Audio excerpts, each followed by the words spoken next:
Assalamualaikum dan salam sejahtera. Saya Nur Jaslinda binti Jamaluddin melaporkan untuk UUM News secara langsung di Pesta Convocation Universiti Utara Malaysia sempena Convocation yang ke-38. Sempena Convocation Universiti Utara Malaysia yang ke-38, di tapak Convocation ini sangatlah meriah dan suasana yang sangat menarik. Terdapat pelbagai jualan makanan daripada makanan tradisional sehingga makanan moden yang dihidangkan. Selain itu, terdapat juga jualan barangan seperti aksesori wanita dan pakaian, dan tidak lupa juga terdapat mini zoo yang sedang diadakan. Dalam majlis ini juga terdapat artis-artis yang menarik untuk membuat persembahan bagi memeriahkan lagi suasana kampus. Dalam liputan ini juga saya berpeluang untuk menemu bual beberapa pengunjung di tapak Pesta Convocation UUM kali ke-38 untuk berkongsi pendapat dan pandangan tentang Pesta Convocation ini.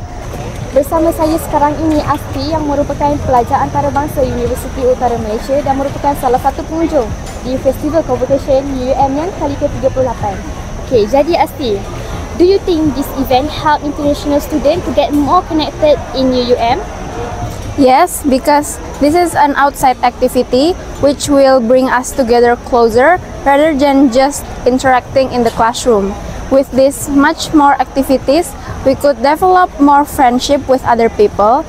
Like for example, even with Malay students or even from other countries as well. And also, for example, today I tried nasi kerabu, which is a Malay traditional food, and I haven't tried it before back in my country because there's no that kind of food. And I really like how they dress the food, how they put the plating here, and also the food tastes really good. Okay, thank you for interesting sharing, Asti.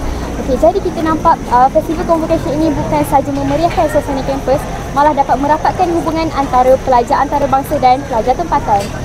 Seterusnya, bersama saya sekarang ini pengunjung kedua yang turut memeriahkan Festival Convocation kali ke-38, iaitu saudari Farzana. Okey, baiklah Farzana, pada pendapat anda, mengapakah Festival Convocation pada kali ini dianggap istimewa dan mendapat sambutan yang meriah berbanding festival yang lain? Pada pendapat saya, Festival PESCON ke-38 kali ini dia lebih meriah dan mendapat sambutan yang lebih ramai berbanding dengan festival lain kerana festival ni dia buat setahun sekali dan sempena hari Convocation. Jadi di Pesta Convocation ni dia menarik pelbagai aktiviti yang menarik seperti rumah hantu, mini zoo dan permainan untuk kanak-kanak. Jadi orang lebih tertarik dengan pesta ini disebabkan itu ramai orang datang.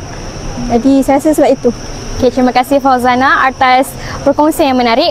Jadi Pesta Convocation ini bukan sahaja sebagai platform yang meraihkan graduan, akan tetapi merupakan sebuah memori yang bermakna bagi pengunjung-pengunjung yang hadir.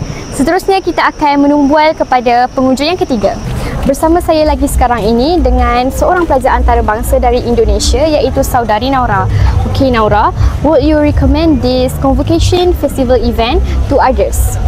Yes, definitely I would recommend this event to others friends because I think this is such a fun event and it gives me a short break from my academic life, and also it gives us opportunity to connect more with new people from other countries or local people. Okay, thank you for the sharing. Jadi jelaslah bahawa Festival Convocation ini dapat merapatkan hubungan sesama masyarakat tidak mengira kaum, bangsa dan agama. Dengan ini berakhirlah liputan kami pada malam ini di Pesta Convocation Universiti Utara Malaysia kali ke-38. Maka jelaslah bahawa Pesta Convocation ini bukan sahaja meraihkan kejayaan graduan, akan tetapi dapat mempromosikan kreativiti baharu, dapat membina pengalaman yang baru kepada pengunjung-pengunjung yang hadir ke Festival Convocation ini. Sekian laporan daripada saya, Nur Jaslinda binti Jamaluddin, dan pelajar Kurikulum Kewartawanan A251 Universiti Utara Malaysia. Kita kembali ke studio.